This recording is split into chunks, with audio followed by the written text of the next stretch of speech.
Hey hello and WhatsApp guys, কেমন আছেন সবাই? আশা করি অনেক ভালোই আছেন। আপনারা দেখছেন পেটস মিডিয়া ইউটিউব চ্যানেল।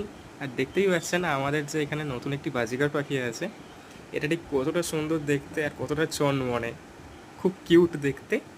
আর এই পারে যে পাখিটি আছে এর সাথেই আমি ওর পেয়ারিংয়ে বসাবো, আজ না হোক কাল। দেখতে পাচ্ছেন কতটা সুন্দর। আর এপারে আছে আমাদের নীল সাদা কালারের বদ্রি পাখি, ওই ওর পার্টনার এসে বসে পড়েছে। এরাও অনেক চনমনে আর অনেকটাই সুন্দর দেখতে। আর আমার যে খাঁচাটি আছে এখানটায় টোটাল 4টে আছে, দুজোড়া বদ্রি পাখি। এদের গ্রোথ ভিডিও রেগুলার আসতে চলেছে, দেখতে পাচ্ছেন। আর এখানে আছে আমাদের একটি অ্যাডাল্ট পেয়ার, যাকে এখন আমরা পেয়ারিংয়ে বসাবো না, কারণ অতিরিক্ত গরম পড়েছে, এই সময় ডিমও নষ্ট হয়ে যেতে পারে আর এদের খারাপ পরিস্থিতি হয়ে যেতে পারে অনেক। আর এখন থেকে রেগুলার ভিডিও আসতে চলেছে, তাই চ্যানেলটিকে এক্ষুনি সাবস্ক্রাইব করে রাখুন।